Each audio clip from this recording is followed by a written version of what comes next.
നമസ്കാരം. എല്ലാ സജ്ജനങ്ങൾക്കും സന്ധ്യാദീപത്തിലേക്ക് സ്വാഗതം.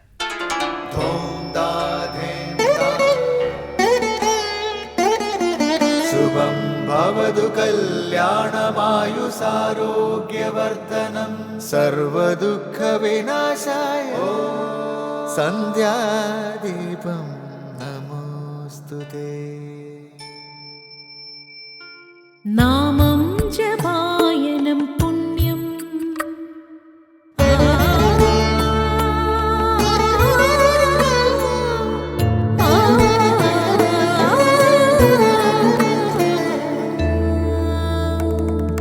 നാമം ജപായനം പുണ്യം നിരുപമദീപാങ്കുരം പോലെ സ്വരശ്രുതിലയവരമതുലം ദീവാങ്കണം മോക്ഷസംഗീതസാരം നീളും വഴിത്താരയിൽ ജീവതാരം മന്ത്രാലാപം മായാവിൻ നിൻ പ്രസാദം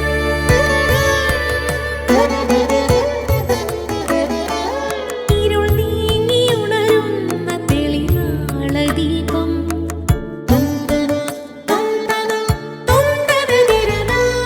ഇരുൾ നീങ്ങിയുണരുന്ന തെളിനാളദീപം പ്രണവാമൃതം ചൊരിയുന്ന ദീപം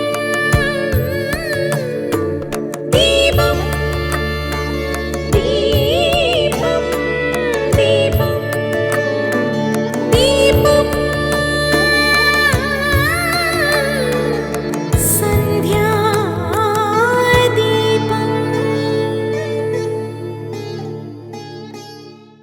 ഉത്തമ ഭക്തിയാണ് പ്രധാനം. അത് സാധ്യമല്ലാത്തവർക്ക് പ്രതീകോപാസന ഭക്തി പിന്തുടരാമെന്ന് മേൽപ്പത്തൂർ നാരായണ ഭട്ടതിരിപ്പാട് നാരായണീയത്തിൽ പറയുന്നുണ്ട്. അർച്ചായാം വാ സമർച്ചാ കുതുകം എന്നാണ് നാരായണീയത്തിലെ 91 ശ്ലോകത്തിൽ മേൽപ്പത്തൂർ പറഞ്ഞിരിക്കുന്നത്. അർച്ച എന്നാൽ പൂജാവിഗ്രഹം. വിഗ്രഹം പലതാകാം. എന്തിനെയെല്ലാമാണ് ഈശ്വര പ്രതിരൂപമായി പൂജിക്കാവുന്നതെന്ന് നാരായണീയത്തിൽ 94 ശ്ലോകത്തിൽ വിവരിക്കുന്നുണ്ട്. സൂര്യൻ, അഗ്നി തുടങ്ങി ഈശ്വര ചൈതന്യം കൂടുതൽ സ്ഫുരിക്കുന്നവയെ പ്രധാനമായും ആരാധനാമൂർത്തികളായി സ്വീകരിക്കാം. ഇഷ്ടദേവതാ സങ്കല്പം അനുസരിച്ച് പുരാണങ്ങളിലും മറ്റും പറയുന്ന ഏത് ഈശ്വര രൂപത്തെയും ഭക്തിക്ക് പാത്രമാക്കാം.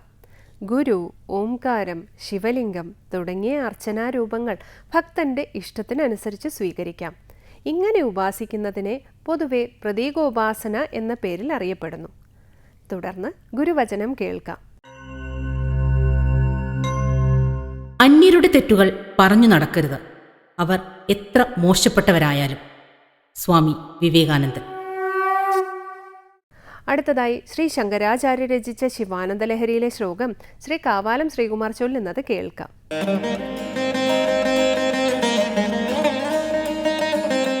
നിത്യം യോഗിമന സരോജദള സഞ്ചാര ക്ഷമസ്ത്വത് ക്രമഃ ശംഭോ തേന കഥം കഠോരയമരാട് വക്ഷ കവാടക്ഷതിഃ അത്യന്തം മൃദുലം ത്വദംഘ്രിയുഗളം ഹാമേ മനശ്ചിന്തയേത്യേതൽ ലോചന ഗോചരം കുരു വിഭോ ഹസ്തേന സംവഹയേ. നിത്യം യോഗിമന സരോജദള സഞ്ചാര ക്ഷമസ്ത്വത് ക്രമഃ ശംഭോ തേന കഥം കഠോരയമരാട് വക്ഷ കവാടക്ഷതിഃ അത്യന്തം മൃദുലം ത്വദംഘ്രിയുഗളം ഹാമേ മനശ്ചിന്തയേത്യേതൽ ലോചന ഗോചരം കുരു വിഭോ ഹസ്തേന സംവഹയേ.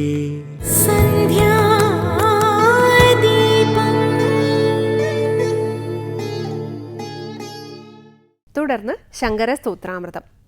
നിത്യവും യോഗികളുടെ മനസ്സാകുന്ന താമരദളത്തിൽ സഞ്ചരിക്കുന്നതാണ് ഭഗവാനെ അങ്ങയുടെ പാദങ്ങൾ. അത്രയ്ക്കും മൃദുലമായ ആ പാദങ്ങൾ കൊണ്ട് എങ്ങനെയാണ് യമരാജാവിൻ്റെ കഠോരമായ നെഞ്ച് ചവിട്ടിപ്പൊളിച്ചത്? അതുകൊണ്ട് മൃദുലമായ ആ പാദങ്ങൾ ഞാൻ തടവിത്തരാം. എനിക്ക് പ്രത്യക്ഷമാക്കി തന്നാലും എന്ന് പ്രാർത്ഥിക്കുന്ന ശിവാനന്ദ ലഹരിയിലെ 79-ാം ശ്ലോകമാണ് ഇന്ന് സ്വാമി ചിദാനന്ദപുരി വ്യാഖ്യാനിക്കുന്നത്.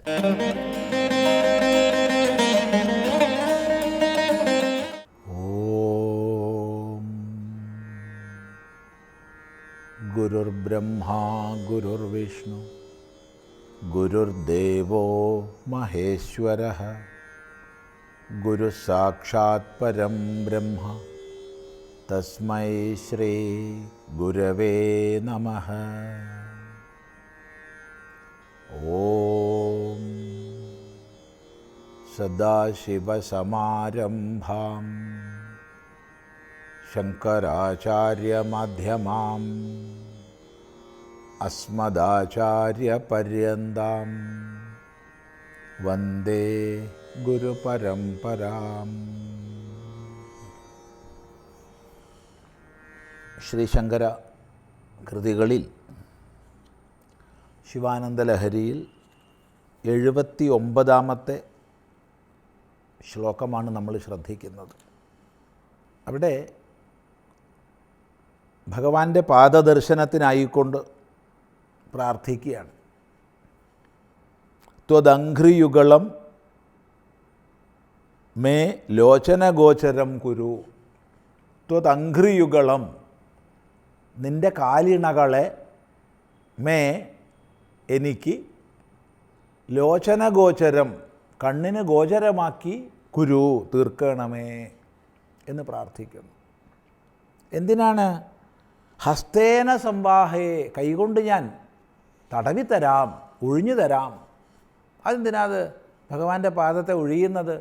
പറയുകയാണ്, നിത്യം യോഗി മനസ്സരോജദള സഞ്ചാരക്ഷമസ്ത്വക്രമ ശംഭോ തേന കഥം കഠോരയമരാഡ്വക്ഷക്കവാടക്ഷതി അത്യന്തം മൃദുലം ത്വദംഘ്രിയുഗളം ഹാമേ മനശ്ചിന്തയത്യേതല്ലോചനഗോചരം കുരു വിഭോ ഹസ്തേന സംവാഹയേ. നിത്യവും യോഗികളുടെ മനസ്സാകുന്ന താമരദളത്തിൽ സഞ്ചരിക്കുന്നതിന് ക്ഷമതയോടുകൂടിയതാണ് നിൻ്റെ കാല്. ത്വത്ക്രമഃ, ത്വത്ക്രമഃ എന്ന് പറഞ്ഞാൽ നിൻ്റെ കാല്. ക്രമു പാദവിക്ഷേപേ എന്നുള്ള ധാതു. അപ്പോൾ നടത്തത്തിനാണ് ക്രമ പറയുന്നത്. അപ്പോൾ യാതൊന്നിനെ കൊണ്ട് ക്രമണം ചെയ്യുന്നു, അത് ക്രമം, കാല്. ത്വത്ക്രമ, നിൻ്റെ കാല്. നിൻ്റെ കാല് എങ്ങനെയുള്ളതാണ് ഭഗവാനെ? നിത്യം യോഗി മനസ്സരോജദള സഞ്ചാരക്ഷമ,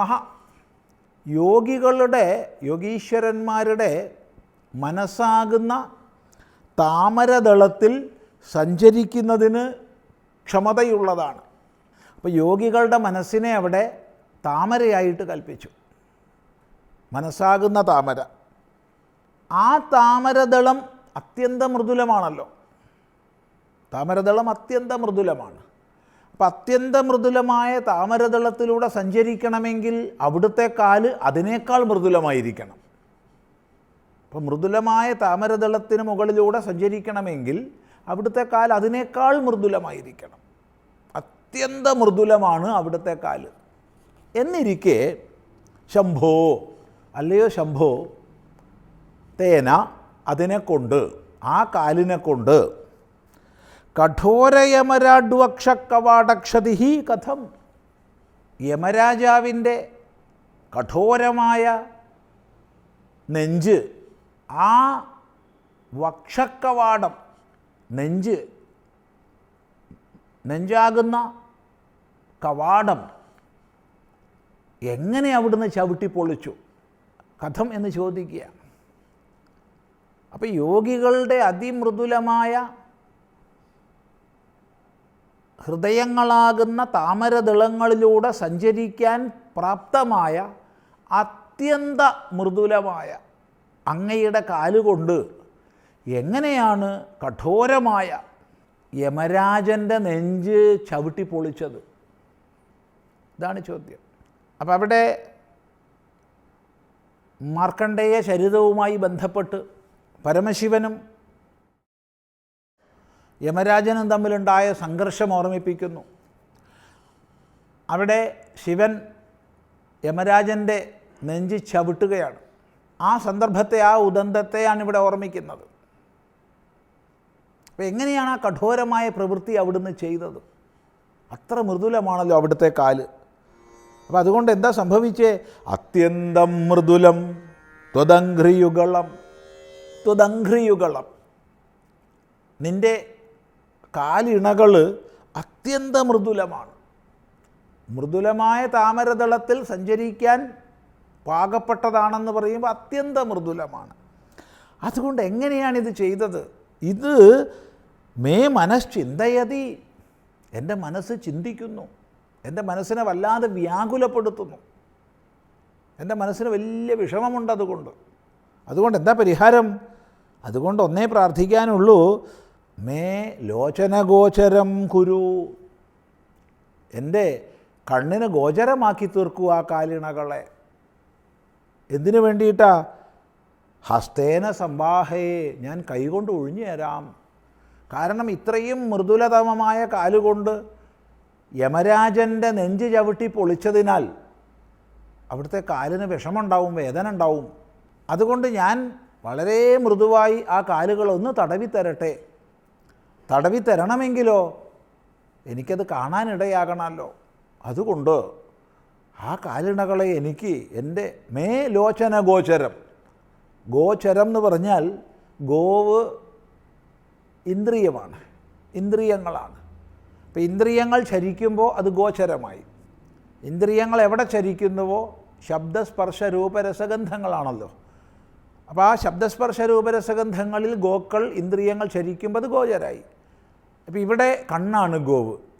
എൻ്റെ കണ്ണിന് ഗോചരമാക്കി തീർക്കണമേ, ദർശനത്തിന് തരണമേ. അവിടുത്തെ പാദ കമലങ്ങളെ ഞാൻ ഒന്ന് ദർശിക്കട്ടെ. എന്തിനാണത്?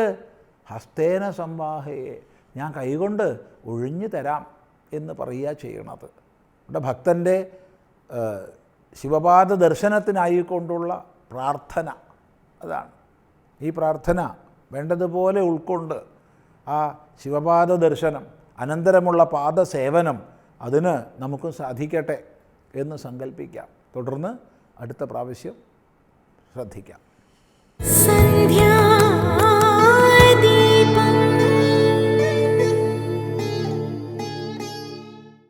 ഏറ്റവും ഒടുവിൽ ദീപാരാധനയാണ്. ക്ഷേത്രസന്നിധിയിലെത്തി അവിടുത്തെ പ്രതിഷ്ഠാവിശേഷങ്ങൾ അറിഞ്ഞ് ആരതി തൊഴുതു മടങ്ങാം.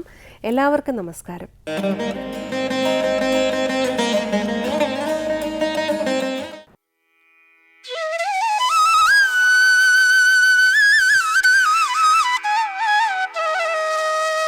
പുണ്യനദികൾ ഒഴുകുന്ന തീരങ്ങളെല്ലാം മോക്ഷതീരങ്ങൾ തന്നെയാണ്.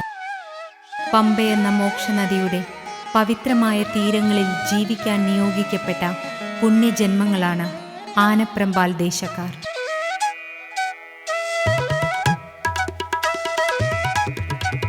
ശരണം വിളികളുടെ താളത്തിൽ പമ്പയിലേക്ക് ഒഴുകി നിറയുന്ന പുണ്യം പമ്പ വിളക്കിൻ്റെ ശോഭ പടർത്തി വിവിധ ദേശങ്ങളിലേക്കും ഒഴുകി നിറയുകയാണല്ലോ.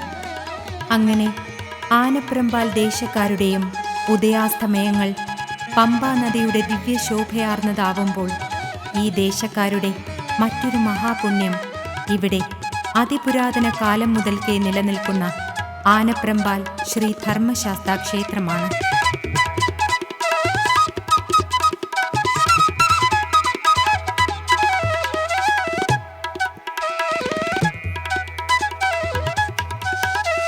ശബരിമല ക്ഷേത്രം പോലെ തന്നെ വളരെ പ്രാചീന കാലം മുതൽക്കേയുള്ള ക്ഷേത്രമാണ് ആലപ്പുഴ ജില്ലയിലെ ആനപ്രമ്പാൽ ശ്രീ ധർമ്മശാസ്താ ക്ഷേത്രം.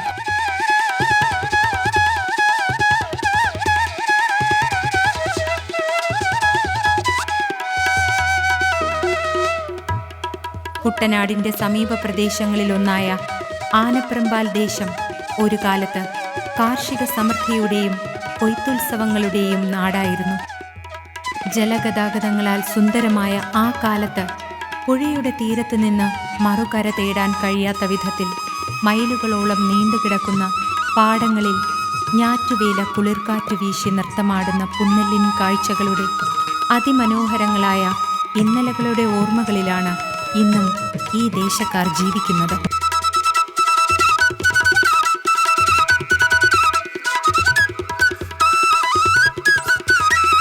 പുഴയിൽ നിരനിരയായി കെട്ടിയിട്ട വഞ്ചികളിൽ 10,000-കണക്കിന് പറ നെൽ കൂമ്പാരങ്ങളുമായി കൃഷിപ്പാട്ടിൻ്റെ താളത്തിൽ ശ്രീ ധർമ്മശാസ്താ ക്ഷേത്രത്തിൻ്റെ തീരങ്ങളിലെത്തുമ്പോൾ നാടാകെ ആനന്ദോത്സവങ്ങളാകുമായിരുന്നു.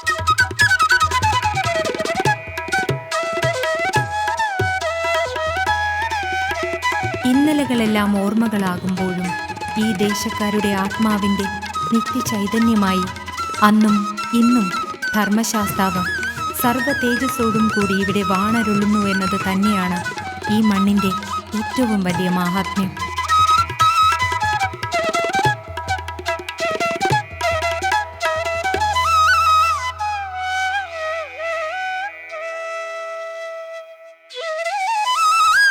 കലിയുഗവരദനും നിത്യബ്രഹ്മചാരിയുമായി ശബരിമലയിൽ ശ്രീ അയ്യപ്പൻ വാണരുളുമ്പോൾ ശ്രീ ധർമ്മശാസ്താവ് ഇവിടെ ഭാര്യാപുത്ര സമേതനായി തികച്ചും ഗാർഹസ്ഥ്യഭാവത്തിലാണ് കുടികൊള്ളുന്നുവെന്നതാണ് ഏറ്റവും വലിയ പ്രത്യേകത.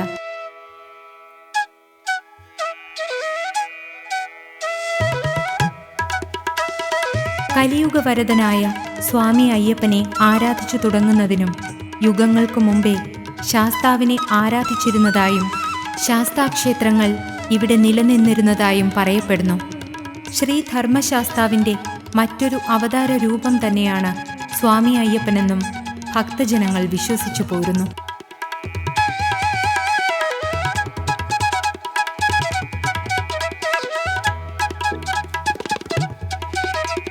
ആദിയിൽ പരമശിവനിൽ നിന്ന് ഉത്ഭവിച്ചതാണ് ശ്രീ ധർമ്മശാസ്താവെന്ന് കരുതപ്പെടുന്നു.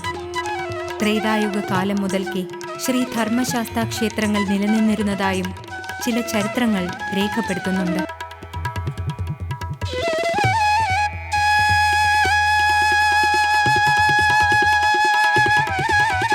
കേരളത്തിലെ പ്രശസ്തമായ ഒരു ധർമ്മശാസ്താ ക്ഷേത്രം സാക്ഷാൽ ശ്രീരാമൻ തന്നെ പ്രതിഷ്ഠിച്ചതായും ക്ഷേത്ര ചരിത്രങ്ങളിൽ രേഖപ്പെടുത്തുന്നു. അങ്ങനെയെങ്കിൽ ശ്രീ ധർമ്മശാസ്താവിനെ ആരാധിക്കുന്ന സമ്പ്രദായം യുഗങ്ങൾക്ക് മുമ്പേ തന്നെ ഇവിടെ നിലനിന്നിരുന്നു എന്ന് വേണം കരുതപ്പെടാൻ. കലിയുഗവരദനായി മനുഷ്യരൂപത്തിൽ അവതരിച്ച അയ്യപ്പനും ശ്രീ ധർമ്മശാസ്താവിൻ്റെ മറ്റൊരു ശക്തിഭാവം തന്നെയാണെന്ന് ദൈവജ്ഞർ പറയുന്നു. അതുകൊണ്ടുതന്നെ ആനപ്രമ്പാൽ ശ്രീ ധർമ്മശാസ്താവിൻ്റെ സ്വയംഭൂവായ വിഗ്രഹാരാധന തുടങ്ങുന്നതും നൂറ്റാണ്ടുകൾക്ക് മുമ്പ് തന്നെയാണ്.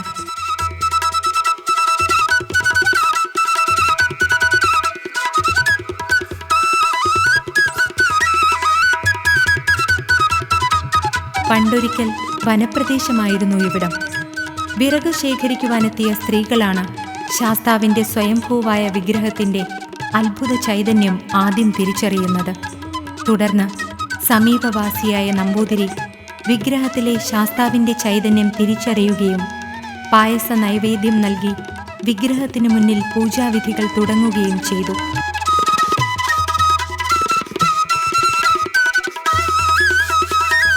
അനുഗ്രഹീതമായ പ്രകൃതിയാണ് ആനപ്രമ്പാൽ ധർമ്മശാസ്താ ക്ഷേത്രത്തിൻ്റേത്. വിശാലമായ ക്ഷേത്രമുറ്റത്തെ ആൽത്തറയ്ക്ക് സമീപം 2 കളിത്തട്ടുകൾ കാണാം. കുഞ്ചൻ നമ്പ്യാരെ പോലെയുള്ള മഹാകലാകാരന്മാരുടെ കലാരൂപങ്ങൾ അവതരിക്കപ്പെട്ട് ധന്യമായ മണ്ണുകൂടിയാണിവിടം. നൂറ്റാണ്ടുകൾക്ക് മുൻപുള്ള ചരിത്രം നിറഞ്ഞു നിൽക്കുന്ന ക്ഷേത്രക്കാഴ്ചകൾ കാണുമ്പോൾ തന്നെ ഈ ദേശക്കാരുടെ ആത്മീയ പൈതൃകത്തെക്കുറിച്ച് നമുക്ക് മനസ്സിലാക്കാം.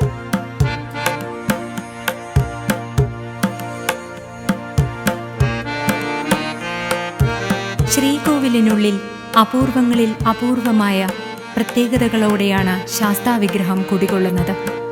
പ്രസന്നവദനനായ ഭഗവാൻ ഭാര്യയോടും സത്യകൻ എന്ന മകനോടുമൊപ്പമാണ് ഇവിടെ വാണരുളുന്നത്.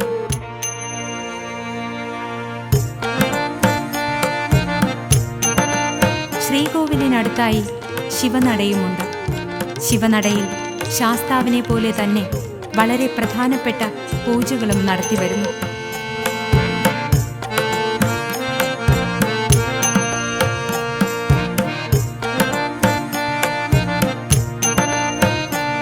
നാലമ്പലത്തിനു പുറത്തായി ഈ അടുത്ത കാലത്ത് ദൈവജ്ഞർ പറഞ്ഞതിൻ പ്രകാരം ഒരു വേലായുധ ക്ഷേത്രം കൂടി നിർമ്മിച്ച് പൂജാതി കർമ്മങ്ങൾ നടത്തിവരുന്നു.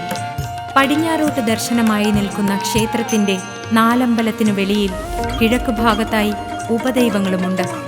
യക്ഷി, ബ്രഹ്മരക്ഷസ്, ശ്രീ ഭഗവതി, ഒറ്റമുലച്ചി, അറുകൊല, ശ്രീ ഭുവനേശ്വരി എന്നീ ഉപദൈവങ്ങളെ വണങ്ങി സർപ്പക്കാവിൽ കയറി സർപ്പദൈവങ്ങളെയും വണങ്ങാം.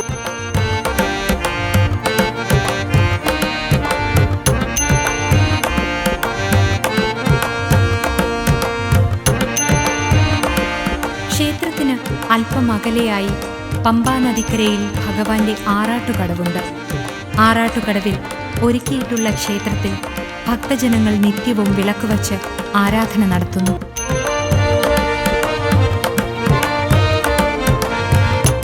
ഒരു കാലഘട്ടത്തിൽ നിറഞ്ഞാടിയ മഹാസമൃദ്ധിയുടെ തിരുശേഷിപ്പുകൾ പോലെ ക്ഷേത്രത്തിൽ പലതും സൂക്ഷിക്കപ്പെട്ടിരിക്കുന്നു. അതിൽ പ്രധാനപ്പെട്ടത് നൂറുകണക്കിന് വർഷങ്ങൾ പഴക്കമുള്ള ചീനഭരണികളാണ്. ഒരിക്കൽ ക്ഷേത്രത്തിന് സ്വന്തമായി ഉണ്ടായിരുന്ന 10,000-കണക്കിന് പറ നെൽപ്പാടങ്ങളും മറ്റു കൃഷിയിടങ്ങളുമൊക്കെ ഭൂപരിഷ്കരണ നിയമത്തോടെ അന്യമാവുകയായിരുന്നു.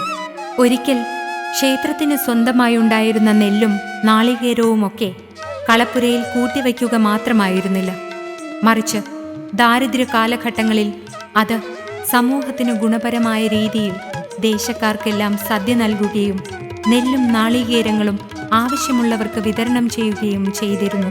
ഈ പാരമ്പര്യം ഇന്നും പിന്തുടരുന്ന രീതിയിൽ തന്നെയാണ് ക്ഷേത്രത്തിന്റെ പ്രവർത്തനങ്ങൾ തുടരുന്നത്.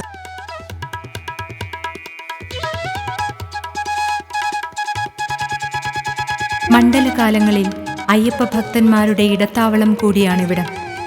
മണ്ഡലകാലത്തെ 41 ദിനങ്ങളിൽ നിരവധി വിശേഷാൽ പൂജകളും നടത്തിവരുന്നു.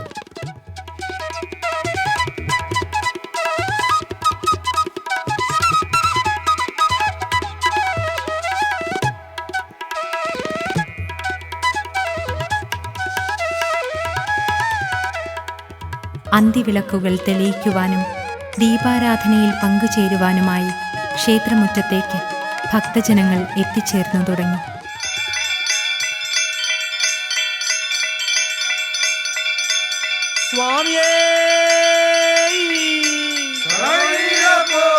ഹരിഹര സുതനേ, ഹരിഹര സുതൻ ആനന്ദചിത്തനയ്യനയ്യപ്പ സ്വാമിയേ ശരണയ്യപ്പോ.